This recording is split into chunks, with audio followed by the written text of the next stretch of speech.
तर आज मी अगदी गावरान पद्धतीने, सोप्या पद्धतीने आणि कमी साहित्यामध्ये छानपैकी झणझणीत असं खारं वांगं बनवलेलं आहे. भरलेलं वांगं आणि खारं वांगं हे दोन्ही जरा वेगळे आहेत. तर खाऱ्या वांग्याची चव ना खूप छान लागते, म्हणजे ना बनवायला इतकं सोपं आणि खायला मात्र इतकी टेस्टी आहे ना. तर आज मी मस्तपैकी तुम्हाला हे खारं वांगं बनवून दाखवणार आहे अगदी सोप्या पद्धतीने. तर व्हिडिओ तुम्ही पूर्ण बघा, आवडला तर लाईक करा आणि चॅनेलला सबस्क्राईबर करा. तिकडे बघू शकता आपल्याला खारं वांगं बनवण्यासाठी काय काय साहित्य लागते. तर हिरव्या मिरच्या घेतल्यात, अशा तिखट झणझणीत हिरव्या मिरच्या घेतल्यात, पाहू शकता मस्त अशा ताज्या हिरव्या मिरच्या. 2 चमचे सफेद तीळ घेतलेले आहेत. त्यानंतर अर्धा टमाटर बारीक चिरून घेतलाय आणि इकडे लसणाच्या पाकळ्या बारीक कट करून घेतल्यात 7-8 आणि 2 अद्रकचे तुकडे घेतलेले आहेत, बारीक कट केलेत. त्यानंतर 1 वाटी भरून असे शेंगदाणे घेतले आहेत, हे पाहू शकता. थोडंसं सुक्कं खोबऱ्याचे कापसुद्धा तुम्ही इथे तिळाच्या जागी वापरू शकता, पण मी तीळ आणि शेंगदाणे वापरतात, खूप छान चव येते. तर आपण काय करायचं, हे जे वांगेत ना ह्याला मस्तपैकी बारीक कट 4 बाजूनी कट केलेले आहेत आणि हे पाण्यामध्ये ठेवले जेणेकरून हे काळे पडू नये. हे असं थोड्या वेळापूर्वीच मी हे वांगे कट करून ठेवले, 4 फोडी केल्यात आणि असं पाण्यामध्ये उलटे तोंड करून असं ठेवायचं जेणेकरून काळे पडत नाहीत. ह्याच्यामध्ये तुम्ही चिमूटभर मीठ टाकलं तरी हरकत नाही. हे असं जरा वेळ आपण हे ठेवून देऊया. ह्याच्यामध्ये बटाटेसुद्धा तुम्ही ॲड करू शकता. आता हे शेंगदाणे, लसूण, हिरवी मिरची भाजून घ्यायचं थोडंसं. तर तव्यावर मी 1 वाटी शेंगदाणे टाकलेले आहेत. शेंगदाणे जास्त करपवायचे नाही आहेत, फक्त थोडेसे याच्यामध्ये डाग पडले ना, म्हणजे ब्राऊन स्पॉट आले की काढून घ्यायचं. थोडासा याच्यामधला क्रिस्पीपणा तयार करायचा. हे पाहू शकता मस्तपैकी ह्याला भाजून घ्यायचं. हे अशा प्रकारे ना खारं वांगं एकदा नक्की ट्राय करून बघा, खूप भारी लागतं. हे बघा, तर हे शेंगदाणे छानपैकी भाजून झालेले आहेत.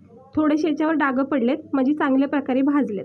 अगदीच करपवायचे नाही, काळपट करायचे नाही. हे असे थोडे थोडे डाग पडले की काढून घ्यायचं. आता मी हे काढून घेते. इकडे बघू शकता एका चाळणीमध्ये मी ह्याला काढून घेतलेला आहे. आता गरम तव्यावर आपण स्लो गॅसवर मिरची, लसूण आणि अद्रक भाजून घ्यायचा. हे पण जास्त भाजायचं नाही, थोडंसं याच्यामध्ये ह्याला पण जास्त भाजायचं नाही, फक्त थोडंसं याच्यावर डाग पडले की हे काढून घ्यायचं. तर मिरची, लसूण आणि अद्रक हे सोबतच भाजून घ्यायचं स्लो गॅसवर. जास्त फास्ट गॅस केला की एकदम करपून जाऊन. हे असं चांगलं जरा भाजून घ्यायचं आणि थोडंसं भाजून झालं, कडक झाले की मग हे लसूण, मिरची आणि अद्रक हे काढून घ्यायची. आता हे चांगल्या प्रकारे भाजलेलं आहे. ह्याच्यावर बघा डाग पडलेले आहेत, मिरचीवर डाग पडले आहेत, म्हणजे चांगले भाजले आहे मिरची. ह्याच्या जास्त आता भाजायची नाही. तर कढाईमध्ये तेल तापत ठेवायचं. इकडे लसूण, मिरची, शेंगदाणे भाजून निघलेले आहेत. तर मिक्सरच्या भांड्यामध्ये ना सर्वप्रथम हे जे शेंगदाणे आहेत ना हे वाटून घ्यायचे. हे पण थोडंसंच वाटायचे, एकदम बारीक नाही करायचे. एकच राऊंड असं मिक्सरचा फिरवायचा. याच्यामध्ये 2 चमचे तीळ टाकायचे. मी इकडे तीळ टाकले, तुम्ही बारीक खोबरं सुक्कं टाकू शकता. हे बघा, फक्त 1 राऊंड फिरवायचा, म्हणजे जास्त बारीक नाही करायचं. दुसऱ्या स्टेजला आपण ह्याच्यामध्ये मिरची, लसूण टाकणार आहोत, त्यामुळं जास्त बारीक नाही करायचं. आता हे लसूण, मिरची, अद्रक जे भाजले ना ते सुद्धा याच्यामध्ये टाकून घ्यायचं आणि फक्त ह्याला सुद्धा 1-2 राऊंड फिरून घ्यायचे मिक्सरचे, बस. एकदम सुक्कं सुक्कं वाटायचं, म्हणजे ही आपली वांग्याची स्टफिंग तयार होती. पाहू शकता किती मस्त वाटण झालेलं आहे, जास्त बारीक नाही करायचं. हे खारं वांगं जे आहे ना ते हिरव्या मिरचीचंच बनलं जातं, फक्त एवढाच फरक आहे, बाकी काही फरक नाही भरलेल्या वांग्यामध्ये आणि याच्यात. आता हे सगळा मसाला मी काढून घेतलेला आहे प्लेटमध्ये. त्याला चांगली चव येण्यासाठी आपण याच्यामध्ये मसाले टाकायचे आहेत. तर सुरुवातीला आपण याच्यामध्ये टाकणार आहोत चवीनुसार मीठ. आता हे वांग्यातलं सगळं पाणी काढून घेते आणि ह्या मसाल्यामध्ये आता मसाले टाकून घेऊया. चवीनुसार मीठ टाकलेलं आहे. त्यानंतर 1 चमचा मी इकडे धना पावडर टाकते, 1 चमचा इकडे मी गरम मसाला पावडर टाकते आणि आता एक अर्धा चमचा हळद टाकायची। हे बघा अर्धा चमचा हळद टाकली, लागली हळद तर नंतर वांग्याच्या भाजीमध्ये टाकू शकतो। हे सगळं सुरुवातीला हलक्या हाताने मिक्स करून घ्यायचं, म्हणजे हळद, मीठ आणि गरम मसाला हे सगळं ह्या मसाल्याला चोळून घ्यायचं, छान एकजीव करून घ्यायचं। हे असं दरदरा वाटतंय बघा। आणि मग एक चमचा तेल किंवा असं थोडं थेंबभर पाणी टाकून हा मसाला पॅक होईल इतका ह्याला ओलावा द्यायचा। जास्त पाणी किंवा तेल टाकू नका, अगदी एक चमचा तेल किंवा थेंबभर पाणी टाकायचं आणि ह्या मसाल्याला थोडासा ओलावा द्यायचा। काय होतं, असा मसाला केला की वांग्यामधून निसटत नाही, मग तेलामध्ये सुटला जात नाही। हे बघा असं पॅक राहील ना, बस एवढाच मसाला असा पॅक करायचा, म्हणजे इतका टेक्स्चर करायचा, म्हणजे वांग्यामध्ये भरता येतो व्यवस्थित। आता आपण ह्या वांग्यामध्ये हा मसाला हलक्या हाताने भरून घ्यायचा।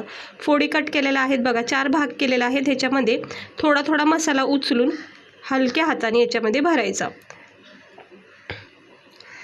मला तर वांग्यामध्ये भरलेल्या वांग्यामध्ये जास्त अति प्रमाणात तरी मसाला मी भरत नाही, नॉर्मलच भरते। कारण काय होतं, एकदमच वांग्याला मग चव येत नाही जास्त मसाला भरला की, मग सगळा मसालाच खाण्यात येतो। हे असं पॅक करायचं, चारी बाजूनी भरलं की असं दाब द्यायचा, म्हणजे मसाला याच्यामध्ये पॅक राहतो, निसटत नाही। हे बघा किती छान प्रकारे हा मसाला भरला गेलेला आहे याच्यामध्ये। आता दुसऱ्या वांग्यामध्ये पण भरून घेते, थोडंसं अजून थेंबभर फक्त पाणी टाकले, जरा मसाला सुका सुका वाटतोय। परत एकदा सेम प्रोसेसने असं वांगे हे भरून घेते मसाल्यामध्ये। हलक्या हातानेच प्रोसेस करायची आणि हलक्याच हाताने याला दाब द्यायचा, म्हणजे भरलेला मसाला पॅक राहतो। हे बघू शकता मस्त झालेलं आहे। आता हे सगळे वांगे मी अशाच पद्धतीने भरून घेते।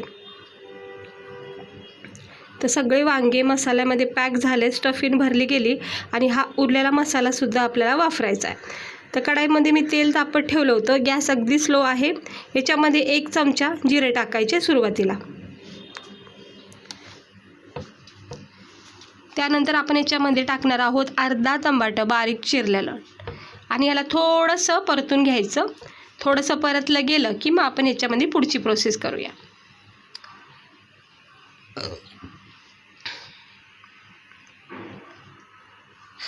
तर तेलामध्ये टमाटर आणि जिरे चांगले परत आहेत। एक एक वांग घ्यायचं आणि तेलामध्ये सोडायचं, लगेच मसाला वगैरे टाकायचा नाही। सुरुवातीला असं वांग्यामध्ये हे असं तेलामध्ये वांगे एक एक करून सोडायचे। स्लो गॅस ठेवायचा, हाय फ्लेम नाही ठेवायची गॅसची। हे सगळे वांगे बघा मी आता सेट केलेले आहेत आणि हलक्या हाताने हे सगळ्या वांगे आहेत ना याच्यामध्ये भाजून घ्यायचे तेलामध्ये। थोडीशी चिमूटभर हळद मी या स्टेजवर टाकून घेतलेले आहे। सगळे वांगे हे जरा परतून घ्यायचं, तेलामध्ये जरा भाजून काढायचे, छान चव येते। 1 मिनिट असे वाफ द्यायची। बघा रंग चेंज झालेला आहे आणि भाजले गेलेले आहेत वांगे, बघू शकता यांची स्किनचा रंग बदललेला आहे, ज्यामुळं भाजले जातात चांगले। आणि असं भाजल्यामुळं काय होतं, चव चांगली येते। आता उरलेला हा सगळा मसाला, जो वांग्याचा भरलेला मसाला असतो बघा, तो सुद्धा टाकायचा याच्यामध्ये। तो काय असं वेस्ट नाही होऊन द्यायचा, कारण ह्या मसाल्यासोबत ना आपल्याला भातासोबत खायला खूप छान आहे। पुन्हा एकदा मसाल्यासोबत हे सगळे वांगे मिक्स करून घ्यायचे, कोटिंग करून घ्यायची। आणि वांग्याला आपण सुरुवातीला परतून घेतलं आहे म्हणून भाजले आहेत। उरलेला सगळा मसाला टाकून घेते आणि जर हा मसाला तुम्हाला टाकायचाच नसेल तर फ्रीजमध्ये ठेवू शकता। मटकीची उसळ, गवारीची शेंग ह्या उरलेल्या मसाल्यामध्ये तुम्ही करू शकता। तर चांगले परतून घेते मसाल्यामध्ये। बघा किती छान असं हे आपलं खारं वांगं दिसत आहे। मिक्सरच्या भांड्यामध्ये जिथं आपण हा मसाला वाटला त्याच भांड्यामध्ये मी थोडं पाणी टाकले आणि तेच मसाल्याचं पाणी मी इकडं वापरले। वांग्याला थोडं शिजवायचं आणि दुसरी गोष्ट मला रस्सा बनवायचा आहे, भाकरीसोबत चुरून खायला किंवा भातासोबत आपण याला खाऊ शकतो। आणि तुम्हाला रस्सा नको असेल तर अगदी थोडंसं थेंबर टाकून मग ह्याला वाफेवरच शिजून द्या। हे बघा किती छान असा गावरान असा हा टेस्टी खारं वांग्याचा मसाला बघा किती मस्त वाटतोय। आणि याला काही जास्त गाळ करायचं नाही वांग्याला, थोडंसं नरम सॉफ्ट झाले गॅस बंद करायचा। हे असं हलक्या हाताने याला परतून घ्यायचं आणि मग परत एकदा झाकण ठेवायचं. पुन्हा एकदा 1-2 वाफा काढायच्या. सगळी प्रोसेस स्लो गॅसवरच करायची. हे बघा कसं वांगं आपलं झणझणीत हे खारं वांगं तयार झालेलं आहे खाण्यासाठी. आता क्षणी तोंडाला पाणी सुटले, कारण वांगं म्हणलं हे सगळ्यांच्याच आवडीचं असतं, मग कोणताही प्रकार करा. तिथं सुंदर असं हे वांगं आपलं तयार झालेलं आहे. इकडे मी गॅस बंद केला आहे आणि पाहू शकता तुम्ही वांग्याचा रस्सा, याची ग्रेव्ही आणि वांग्याचं टेक्स्चर बघा. पूर्णपणे मसाला वांग्यामध्ये पॅक आहे, कुठेही जास्त निसटलेला नाही आहे आणि वांगंसुद्धा अगदी गाळ केलेलं नाही आहे. आपण खाता येईन असं वांगं ठेवलं आहे. हा रस्सा आहे ना, हा भाकरीसोबत आणि भातासोबत खायला इतका भारी वाटतो. आणि 2 वांगे घ्यायचे बस, इतकं मस्त जेवण होतं. तर चला आपण ह्याला प्लेटमध्ये आता सर्व करून घेऊया. ही कढाई मी जरा उतरून घेतली आहे गॅसवरून. पाहू शकता आपलं हे भरलेलं वांगं. हे अशा प्रकारे गावरान पद्धतीचं, सोप्या पद्धतीचं खारं वांगं नक्की एकदा ट्राय करून बघा. ज्वारीच्या भाकरीसोबत आणि बाजरीच्या भाकरीसोबत ना अप्रतिम लागते हे वांगं, एकच नंबर लागतं. भूक लागलेली असन आणि असं जर वांगं खायला भेटलं, खारं वांगं, पोट भरून जेवण होईल. गरमागरम ज्वारीची भाकर बनवायची, कांद्याची पात घ्यायची, लोणच्याची फोड घ्यायची आणि पापड वगैरे घेऊन मस्तपैकी याचा आस्वाद घ्या. तर वांगं छानपैकी नरम सॉफ्ट झालेलं आहे. तर पाहू शकता हे असं गावरान पद्धतीचं खारं वांगं आज मी तुम्हाला बनवून दाखवलेलं आहे. आवडला असेल तर व्हिडिओला लाईक करा, चॅनलला सबस्क्राईबर करा. असेच छान छान मस्तपैकी सोप्या पद्धतीचे, गावरान पद्धतीचे व्हिडिओ मी तुम्हाला दाखवत राहीन, रेसिपी दाखवत राहीन. तर चला भेटते मी तुम्हाला पुढच्या व्हिडिओमध्ये एका अशाच नवीन रेसिपीसोबत.